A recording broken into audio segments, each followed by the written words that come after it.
Et bonjour à tous, mon nom est François Letarté. Bienvenue sur ma chaîne JDRD30, une chaîne consacrée aux jeux de rôle sur table avec une vie de rôliste et ça va être le bilan jeu de rôle jeunesse, le premier de la semaine. Dernière semaine en fait de parascolaire, ça se sent encore plus là, dans l'air, là, tu sais. Bon, j'ai même fait une vidéo là, plus technique parlant des coins ronds, donc j'ai pas eu le choix, mais vraiment pas eu le choix de faire des coins ronds avec eux autres. Ce qui a peut-être aidé à faire en sorte que les étapes avançaient rapidement, c'est que j'avais des absents au début. Comme je dis, ça sent la fin de l'année, des fois les jeunes ils ont autre chose comme en parallèle, puis ils arrivent comme maintenant en retard, fait que je les accueille quand ils arrivent, j'essaie de leur faire des trucs. Mais OK, tu sais, j'avais comme un peu défini 3 grands axes de ce qu'il y avait à compléter pour cette aventure-là, cette campagne-là. Ils sont dans une prison qui est menée par une liche. La liche, son pouvoir éternel, c'est de maintenir la douleur. Plus que de douleur, plus que la liche est puissante. Et là, elle était sur le point de faire la pluie de la douleur sur tous les résidents de la prison en protégeant un peu ceux qui travaillaient pour la liche parce qu'ils autres, ils avaient comme un bunker secret pour se protéger de la fameuse pluie. C'est ça. C'était un plan machiavélique qu'elle avait, un certain jour spécial, qui est un genre de 25 décembre, mais pas nommé parce que, tu sais, on a le Père Noël dans le groupe. Le groupe, pourquoi pas en parler, parce que la dernière séance était composée de Chevaliel Mika, qui était maintenant frère de la lumière. Pardon, frère de la lumière par un héritage reçu en cours de route. Donc, on a Mika Sujet, qui est un robot gladiateur. On avait pris une prêtresse fée. On avait Pralay, une moine gobelin. On avait Xaya, une wolfer princesse. Bon, c'est une princesse violente, on s'entend. On avait Larsen, un gnome forge-sort. On a aussi qui donc? On a Larsen, on avait Norwell, c'est le Père Noël. Gildas. Gildas qui se trouve être un tieflin passeur d'âme. Donc, tout ce beau monde-là était dans cette prison-là. Il commençait à foutre la merde. J'avais commencé à un peu relâcher des attaches sur certaines affaires narratives et faire en sorte que certains gros événements se déroulaient. Donc, c'est ça. Là, la situation, c'est qu'il fallait battre la liche, mettre de la joie dans le cœur des gens de cette prison-là et détruire la machine de la pluie de la douleur. Fait qu'étant donné qu'il n'y avait pas grand monde, ça donnait qu'il y avait en tant que tel un représentant d'une des scènes puis le représentant de l'autre gang. Écoute, on va commencer par la liche. La liche, la dernière fois, voulait s'en prendre à le chevalier. Le joueur était absent. Bon, c'est comme... C'est le principe que le Jedi, il n'est pas là pour la bataille de la fin, mais c'est pas grave, il restait 3 points de vie, tu sais.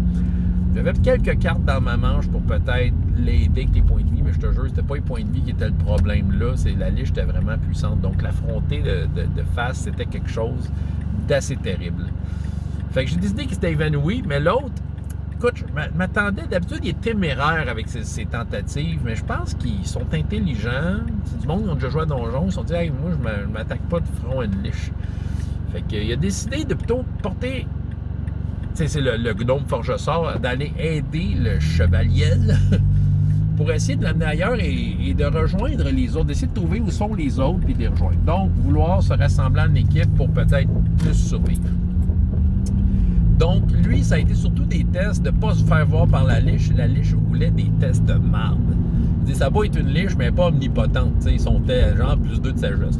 Là, mais là, la liche parlait avec des filles qui disaient « Hey, nous autres, on en veut des cadeaux de Noël. » Déjà, il y avait comme une grosse égratignure sur la conviction de la liche de rendre le monde malheureux quand que les filles qui gardaient la prison avaient un deal avec la liche. Mais là, la liche « Non, on préfère le gros rouge. » Là, il parlait du Père Noël, tu sais.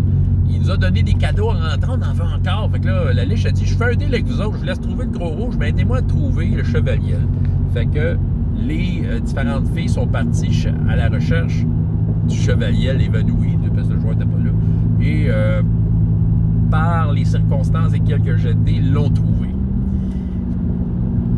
Là, je vais aller à une autre scène. Fait que là, les autres, ils ont libéré des prisonniers. Il n'y avait pas de visage. Ils ont trouvé, ça c'est la semaine passée, ils ont trouvé comment remettre les visages. En fait, les visages étaient comme entreposés dans des alvéoles magiques. ce qui permettait que le corps reste vivant. Fait qu'ils ont détruit les alvéoles, c'était juste en les pétant. Ça, c'est dans le lore que j'ai établi depuis des années. Fait qu'en les pétant, les prisonniers ont retrouvé leur visage, ont voulu être libérés. La semaine passée, les personnages, les joueurs ont libéré les prisonniers. Grosse émeute dans la prison, la toune de Pagliaro qui part, oui.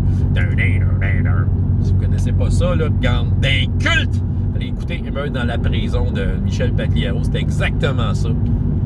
Il devait avoir un Johnny dans l'histoire, mais on l'a pas nommé, mais c'est sûr qu'il était là. Fait qu'elle écoutait ça. Émeute dans la prison de Michel Pagliaro.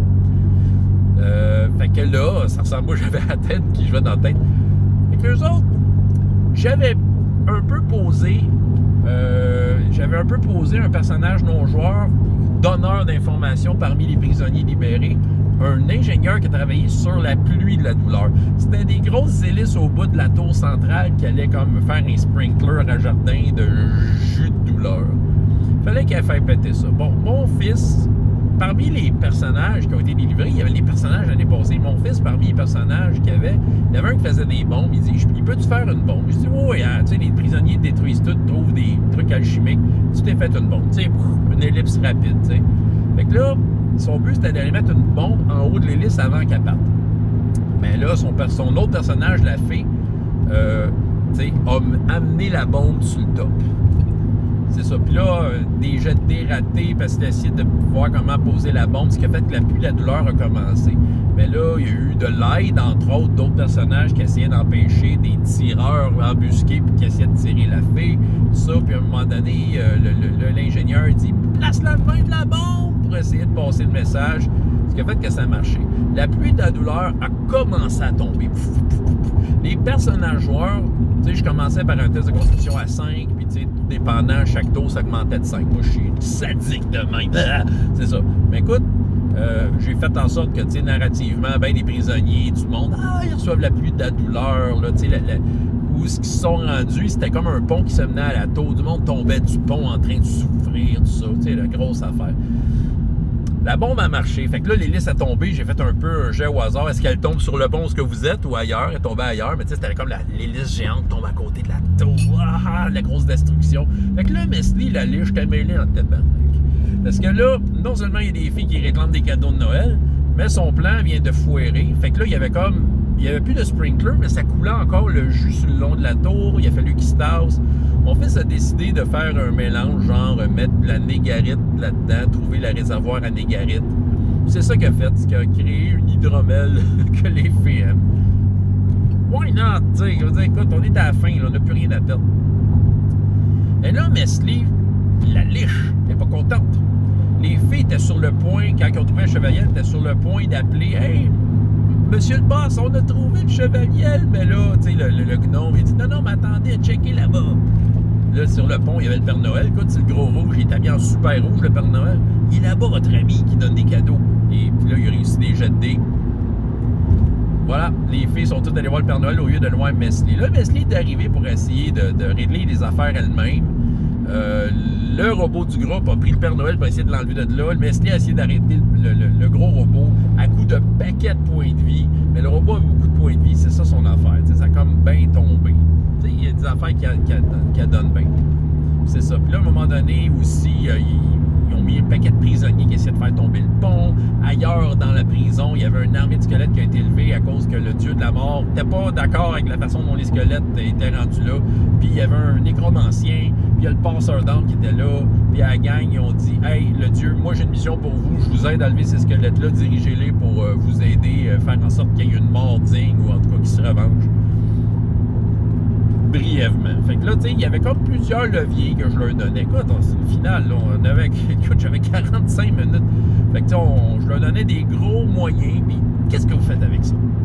Là, le Père Noël, c'est ça, ça a quand même été le coup final, là. Là, la liche était arrivée devant le Père Noël pour dire, moi, je vais te détruire, mais le Père Noël a sorti un cadeau pour la liche.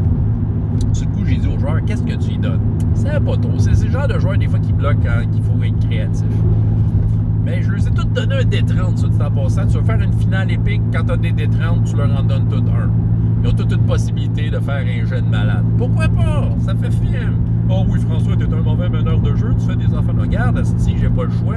Après ça, c'est fini, je me fais mettre à la porte de l'école jusqu'à l'année prochaine. Fallait que ça roule, D30 tout le monde. Fait que là, D30, il a pris un super bon jet. Fait que là, moi j'ai décidé que il donnait un portrait de la liche, en fait, de Mesli, mais quand il était enfant, avant toute corruption et tout ça, avec ses parents, un moment de bonheur. Ce qui a comme un peu démoralisé la liche. Ajoute à ça les meurtres dans la prison, les squelettes qui finalement se sont fait diriger pour essayer de sauver des prisonniers. Puis, sa prison sans dessus-dessous, il a perdu le contrôle. Mesli a comme fondu et disparu. Il n'est pas mort. C'est ça que j'ai décidé. Par contre, il a perdu ce qui le rend éternel, OK? C'est une voix de créature. Je pense que c'est la voix... Je pense que ça... Je suis pas sûr que ça s'appelle la voix des vampires, mais en tout cas, c'est comme... Il y a trois niveaux, puis le troisième, c'est... Ben, tu tues la créature, 24 heures plus tard, elle revient, tant que tu détruis pas ce qui la rend éternelle. Mais moi, j'ai décidé qu'elle avait perdu ça. Qui sait? Est-ce que je vais la réutiliser, Mesli? Je ne sais pas. Reste que...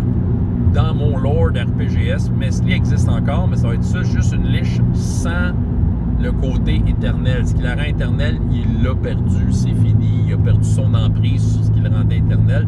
Fait que ça va être une victoire, semi-victoire. OK?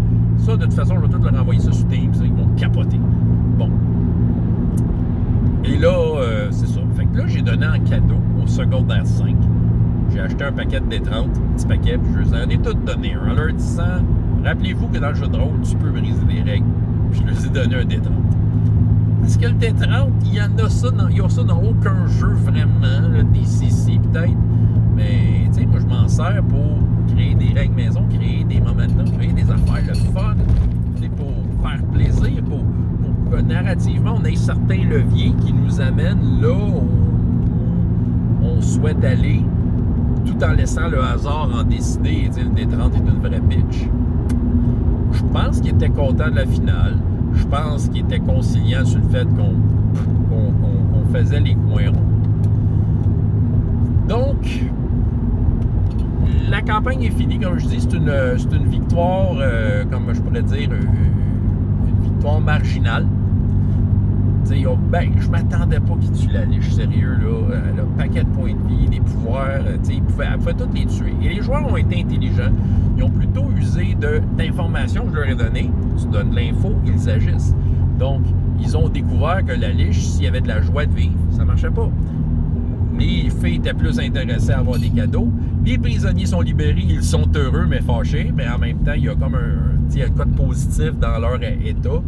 Fait que c'est sûr que là, la liche a perdu un peu le contrôle de son domaine, si on veut, là, de son domaine secret. Ouais, victoire marginale, je voulais rajouter quelque chose par rapport à ça. Ben c'est ça, puis tu sais, mon fils, il a mis de la négarite dans le jus de douleur, ce qui a transformé le jus de douleur en jus de bonheur, bref, un élixir de Noël. Faudrait, je pense, une légende de Noël, de quoi de le fun à boire quand c'est le temps de Noël. Ça va être du lait, de la cannelle, là. Je sais pas. Mais c'est ça. Fait que, tu sais, mission accomplie. Mission accomplie, mission accomplie. Est-ce qu'on aurait pu, est-ce que j'aurais souhaité que ça s'aille plus développé que ça comme finale? Écoute, il y avait de quoi à faire, il y avait du fun à avoir dans cette place-là. Mais c'est ça. Force est de constater que j'avais pas le choix de travailler avec les coins ronds. Puis, c'est tous des leviers qui venaient de choses qu'ils ont fait. Puis, je suis content parce que le Père Noël, il y avait les règnes de comment il allait faire ça. Puis, ça a été comme un peu le winning trick. Je ne l'ai pas forcé. On a semé tout au long de la campagne des choses pour que le Père Noël fasse comme « Hey, je te donne un cadeau. » Puis là, la liche dit « Non, je veux pas être heureuse! » Tu comprenais? Ça l'a comme démoralisé. J'ai plus rien à faire ici. Les filles vont changer d'attitude. Moi, ça va. Moi, tout ça, même si ça a été comme compressé, c'est toutes des affaires que j'ai emmenées dans mon lore de RPGS. Puis, si jamais du monde repasse dans le coin, je vais en tenir compte. Là, c'est dans ma tête, je sais pas à quel point je vais noter ça. Fait que là, il me reste une game après celle-là. Je vais vous raconter ça. Puis après ça, c'est sûr que je vais avoir un bilan peut-être un peu tout ça géré. Mais ouais. François Letard, JDR des 30, et jusqu'à la prochaine fois, et autant de plaisir dans la vie que dans les jeux. Au revoir.